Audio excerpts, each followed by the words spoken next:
Halo rekan-rekan mahasiswa, jika data steward menjaga disiplin data, maka data engineer adalah arsitek di balik layar yang membangun jalur teknis atau pipeline. Tanpa peran ini, data tidak akan bisa bergerak secara efisien dari berbagai sumber menuju penyimpanan hingga ke sistem analitik. Dalam proyek AI, keberadaan data engineer sangatlah krusial, karena tanpa mereka, model yang bagus sekalipun seringkali tidak bisa diproduksi akibat infrastruktur data yang belum siap. Tanggung jawab teknis seorang data engineer meliputi membangun pipeline data, merancang proses ETL atau ELT agar aliran data berjalan lancar dan otomatis, orkestrasi alur data, mengatur jadwal dan urutan pemrosesan data yang kompleks, integrasi API dan sumber data, menghubungkan berbagai platform agar data dapat saling bertukar informasi. Pengelolaan infrastruktur, menjamin penyimpanan dan sistem komputasi bekerja secara optimal. Otomasi kualitas dan performa, memastikan pengecekan kualitas dilakukan secara otomatis dan sistem tetap responsif. Secara teoritis, pekerjaan data engineer merupakan perwujudan teknis dari 4 prinsip utama kita. Data as an asset. Mereka memastikan aset data dapat diakses dan digunakan dengan biaya infrastruktur yang efisien. Data governance. Implementasi teknis dari aturan main yang ditetapkan oleh data owner dilakukan melalui kode dan sistem yang mereka bangun. Data quality. Mereka menyediakan alat untuk memantau indikator kualitas, karena model yang baik tidak akan lahir dari data yang buruk. Compliance by design. Keamanan dan privasi data sesuai amanat UU PDP diintegrasikan langsung ke dalam arsitektur sistem sejak awal. Mari kita pahami bahwa efektivitas sebuah organisasi dalam mengelola data sangat bergantung pada ketangguhan jalur yang dibangun oleh para data engineer. Peran data scientist. Halo rekan-rekan mahasiswa, kita sampai pada peran yang sering dianggap sebagai ujung tombak inovasi, yaitu data scientist. Seorang data scientist bertugas memanfaatkan data yang telah melalui seluruh proses panjang life cycle untuk membangun model, insight, dan eksperimen. Namun, peran ini tidak boleh dipahami secara sempit hanya sebagai orang algoritma saja. Data scientist yang matang harus memiliki pemahaman mendalam tentang kualitas data, potensi bias, silsilah atau lineage data, serta asumsi statistik yang melatar belakangi setiap analisis. Kompetensi utama yang dibutuhkan bukan sekadar teknis coding, melainkan kemampuan untuk memahami konteks substantif dari masalah yang sedang dipecahkan. Hasil yang diharapkan bukan hanya model yang akurat secara matematis, tetapi juga relevan secara bisnis atau kebijakan, serta dapat dipertanggungjawabkan kepada para pemangku kepentingan. Secara teoritis, peran data scientist sangat bergantung pada keberhasilan 4 prinsip utama kita. Data as an asset. Mereka adalah pihak yang mengubah aset data mentah menjadi nilai strategis yang nyata bagi organisasi. Data governance. Analisis yang dilakukan harus mematuhi aturan main organisasi agar hasilnya kredibel dan tidak menyimpang. Data quality. Prinsip ini menjadi harga mati, karena seorang data scientist tahu betul bahwa model yang baik tidak akan pernah lahir dari data yang buruk. Compliance by design. Dalam membangun model, terutama yang menggunakan data pribadi, kepatuhan terhadap UU PDP menjadi batasan etika dan hukum yang wajib dijaga. Mari kita pandang peran data scientist sebagai penyelaras antara kecanggihan teknologi dan kebutuhan nyata masyarakat. Dengan kualitas data yang terjaga, kalian dapat menghasilkan inovasi yang berintegritas dan bermanfaat luas, yaitu analis kebijakan dan manajer. Sebagai pengguna hasil akhir, pimpinan dituntut tidak hanya sekadar membaca visualisasi yang tampak meyakinkan, tapi harus memiliki literasi data untuk memahami keterbatasannya. Ada 3 pertanyaan kritis yang harus selalu diajukan oleh seorang manajer yang bijak. Kapan data diperbarui? Manajer perlu memastikan kemutakhiran data agar tidak mengambil keputusan strategis berdasarkan informasi yang sudah usang. Seberapa lengkap cakupannya, harus dipahami apakah data mencakup seluruh populasi atau hanya sebagian kecil, serta apa implikasinya jika ada kelompok yang tidak terwakili. Asumsi yang dipakai penting untuk mengetahui asumsi metodologis di balik angka agar keputusan tidak diambil secara buta berdasarkan statistik yang mungkin belum stabil. Secara teoritis, peran analis kebijakan dan manajer merupakan perwujudan dari 4 prinsip utama kita, data as an asset. Manajer memastikan aset data diterjemahkan menjadi nilai strategis yang nyata bagi organisasi. Data governance. Kepemimpinan yang kuat memberikan dukungan moral dan sumber daya agar tata kelola data berjalan efektif. Data quality. Pimpinan harus menjadi pihak yang paling cerewet soal kualitas, karena mereka sadar model yang baik tidak akan lahir dari data yang buruk. Compliance by design. Manajer menjamin bahwa pemanfaatan data untuk kebijakan tetap berada dalam koridor hukum, terutama kepatuhan terhadap UU PDP. Dengan pemahaman ini, kalian akan menjadi pemimpin yang mampu menggunakan data secara bertanggung jawab untuk kemajuan organisasi dan bangsa. Halo, rekan-rekan mahasiswa. Untuk memberikan gambaran yang lebih nyata, mari kita lihat implementasi siklus hidup data di lingkungan kampus kita sendiri. Di perguruan tinggi, life cycle data dimulai sejak pendaftaran calon mahasiswa, berlanjut ke verifikasi berkas, registrasi, aktivitas perkuliahan, penilaian, kelulusan, hingga akhirnya menjadi data alumni. Setiap tahapan ini tidak berdiri sendiri, melainkan menghasilkan data baru yang saling berkaitan dan membentuk satu kesatuan informasi yang berharga. Jika dikelola dengan baik, data ini menjadi aset yang luar biasa untuk mendukung akreditasi institusi, evaluasi efektivitas pembelajaran, hingga memprediksi risiko studi mahasiswa agar dapat diberikan intervensi sejak dini. Inilah esensi dari kebijakan akademik berbasis bukti. Sebaliknya, jika dikelola dengan buruk, kampus akan kesulitan membuat keputusan yang akurat dan rentan terhadap masalah akreditasi serta penurunan kualitas layanan akademik. Secara teoritis, contoh nyata ini mencerminkan 4 prinsip utama kita. Data as an asset. Data mahasiswa adalah aset strategis yang menentukan keberlangsungan dan reputasi perguruan tinggi. Data governance. Diperlukan tata kelola yang jelas antara biro akademik, fakultas, dan unit TI agar data tetap sinkron. Data quality. Keakuratan data nilai dan registrasi sangat krusial, karena model yang baik tidak akan lahir dari data yang buruk. Compliance by design. Pengelolaan data mahasiswa wajib mematuhi UU PDP dan aturan kementerian terkait untuk menjaga privasi serta kerahasiaan data pribadi mahasiswa. Dengan memahami siklus ini, kita menyadari bahwa setiap titik data yang kita input memiliki dampak besar bagi masa depan institusi dan seluruh civitas akademika. Mari kita jaga integritas data kampus kita bersama-sama. Halo rekan-rekan mahasiswa, mari kita tinjau contoh sektor yang paling kritis dalam hal sensitivitas data, yaitu rumah sakit. Di sektor kesehatan, siklus hidup data dimulai dari tahap registrasi, di mana data pasien pertama kali dikumpulkan.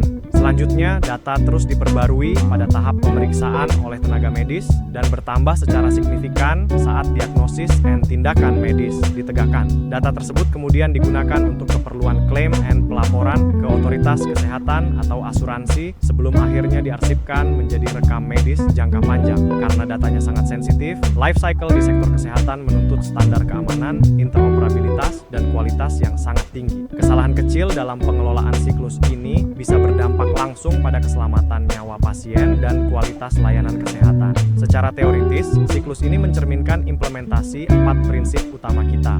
Data as an asset. Data medis adalah aset vital yang mendukung kesembuhan pasien dan efisiensi operasional rumah sakit. Data governance memerlukan tata kelola yang sangat ketat untuk mengatur siapa yang boleh mengakses data klinis pasien secara tepat. Data quality. Keakuratan data diagnosis adalah harga mati, karena model yang baik tidak akan lahir dari data yang buruk, dan dalam hal ini, data yang buruk bisa berakibat fatal. Compliance by design. Wajib mematuhi Permenkes 24/2022 tentang rekam medis elektronik dan UU PDP, guna memastikan kerahasiaan data pasien terlindungi sepenuhnya sejak sistem dirancang. Dengan memahami alur ini, kita menyadari bahwa manajemen siklus hidup data bukan sekadar urusan teknis, melainkan bentuk tanggung jawab kemanusiaan. Mari kita pastikan integritas data medis selalu terjaga. Halo rekan-rekan mahasiswa, sekarang kita akan melihat contoh siklus hidup data dalam dunia yang sangat dinamis, yaitu e-commerce. Karena volumenya sangat besar dan terus bergerak, e-commerce adalah contoh terbaik untuk menjelaskan real-time data life cycle. Siklus ini dimulai dari registrasi and profil, di mana data pengguna dikumpulkan saat mendaftar. Perjalanan berlanjut ke pencarian and browsing, di mana setiap riwayat pencarian dan perilaku pelanggan direkam untuk kebutuhan personalisasi. Selanjutnya, masuk ke tahap kritis transaksi and pembayaran, di mana data keranjang belanja dan pembayaran diproses secara real-time. Data ini kemudian mengalir ke sistem logistik dan pengiriman untuk integrasi pelacakan barang. Terakhir, siklus ditutup dengan ulasan and purna jual, yang datanya dimanfaatkan kembali untuk peningkatan kualitas produk dan layanan di masa depan. Secara teoritis, siklus e-commerce ini mengimplementasikan 4 prinsip utama kita. Data as an asset. Data perilaku konsumen adalah aset dengan nilai ekonomi tinggi bagi perusahaan untuk mendorong pertumbuhan bisnis. Data governance. Diperlukan tata kelola yang kuat untuk mengelola aliran data antar departemen, mulai dari pemasaran hingga logistik. Data quality. Keakuratan data stok dan transaksi sangat vital, karena model yang baik tidak akan lahir dari data yang buruk. Compliance by design, e-commerce wajib mematuhi UU PDP dalam melindungi data pribadi dan data transaksi finansial konsumen sejak sistem dirancang. Dengan volume data yang masif ini, efisiensi dalam mengelola siklus hidup data menjadi penentu daya saing perusahaan di pasar digital. Mari kita pahami pola ini untuk membangun sistem yang responsif dan terpercaya. Halo rekan-rekan mahasiswa. Kita sampai pada contoh yang paling kompleks dan berskala masif, yaitu siklus hidup data di sektor pemerintahan. Di sini, manajemen data melibatkan banyak lembaga yang harus saling terhubung melalui inisiatif Satu Data Indonesia. Kita bisa melihat bagaimana data penduduk dari Dukcapil, data kesehatan dari Satu Sehat, data sosial, data perizinan melalui OSS, hingga data pendidikan dan pajak harus terintegrasi dalam sebuah platform nasional. Kompleksitasnya terletak pada bagaimana data ini dapat saling berbagi pakai, namun tetap terjaga kerahasiaan dan keamanannya. Pemerintah membutuhkan standar nasional, wali data, metadata, serta kebijakan pertukaran data yang sangat jelas agar integrasi ini berjalan lancar. Secara teoritis, ekosistem besar ini merupakan perwujudan dari 4 prinsip utama kita. Data as an asset. Data nasional adalah aset kedaulatan negara yang sangat berharga untuk merumuskan kebijakan publik yang tepat sasaran. Data governance. Inilah tantangan terbesarnya. Diperlukan tata kelola lintas instansi yang solid agar tidak ada ego sektoral dalam pengelolaan data. Data quality. Keakuratan data sangat krusial, karena keputusan negara yang berdampak pada jutaan orang tidak boleh lahir dari data yang buruk. Compliance by design. Seluruh sistem ini wajib patuh pada UU PDP dan Perpres Satu Data Indonesia, menjamin privasi warga negara terlindungi di setiap titik integrasi. Dengan memahami skala pemerintahan ini, kita menyadari betapa pentingnya peran kita sebagai pengelola data profesional untuk membangun fondasi digital nasional yang kuat dan terpercaya. Mari kita berkontribusi untuk mewujudkan Satu Data Indonesia yang berkualitas. Halo rekan-rekan mahasiswa, salah satu hambatan terbesar dalam manajemen siklus hidup data adalah fenomena silo data. Silo data terjadi ketika masing-masing unit dalam organisasi menyimpan dan mengelola datanya sendiri tanpa integrasi yang baik dengan unit lainnya.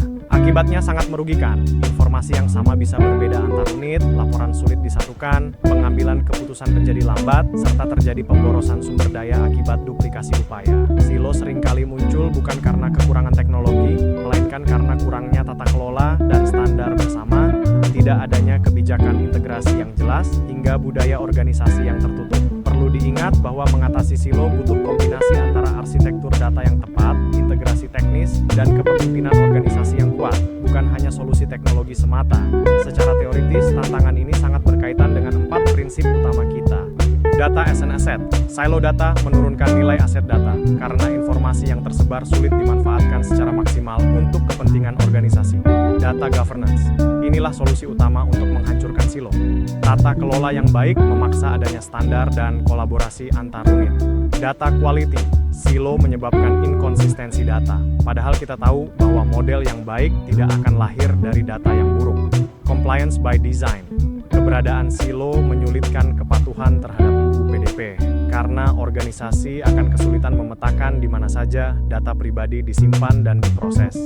Mari kita bangun sistem yang terbuka dan terintegrasi agar data dapat mengalir lancar dalam seluruh siklus hidupnya, memberikan manfaat nyata bagi organisasi. Halo rekan-rekan mahasiswa, kita sampai pada salah satu hambatan paling nyata dalam implementasi data di lapangan, yaitu kualitas data yang rendah. Seringkali masalah ini muncul bukan karena sistem yang rusak, melainkan karena input data yang tidak disiplin, definisi variabel yang tidak seragam antar unit, ketiadaan mekanisme validasi otomatis, serta tidak adanya pemilik kualitas atau data owner yang jelas. Dampaknya sangat fatal bagi organisasi. Data dengan kualitas rendah mungkin masih bisa disimpan di server, tetapi hampir mustahil untuk digunakan sebagai dasar pengambilan keputusan penting.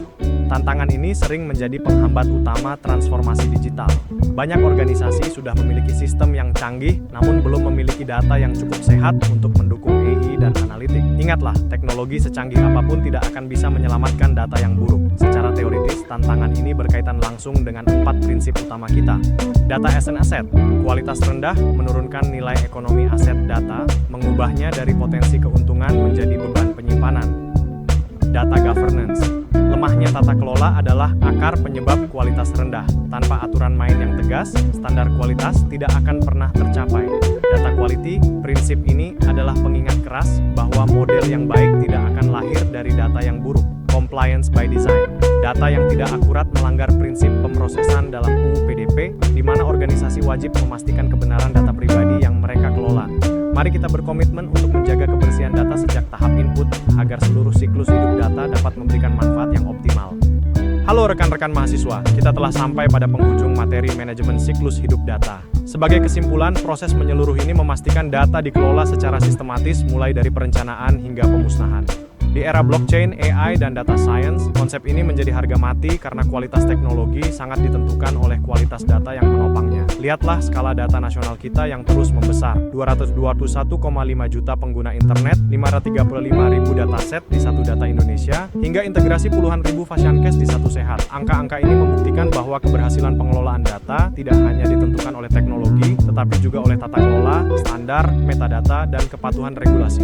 Gangguan besar seperti insiden PDNS2 pada Juni 2024 menjadi pengingat keras bahwa ketika tahap penyimpanan dan pemulihan tidak dikelola dengan baik, seluruh rantai nilai data nasional dapat lumpuh. Pesan utama bagi rekan-rekan mahasiswa S2 adalah, data bukan sekadar bahan mentah, melainkan aset strategis yang harus dipelihara sepanjang daur hidupnya. Blockchain membutuhkan keputusan tepat tentang data on-chain dan off-chain. AI membutuhkan data yang bersih, representatif, dan terus dipantau terhadap drift. Data science membutuhkan proses yang reproducible, terdokumentasi, dan dapat diaudit. Manajemen siklus hidup data adalah kompetensi inti yang wajib kalian kuasai agar mampu merancang sistem digital yang akurat, aman, efisien, patuh hukum, dan berkelanjutan.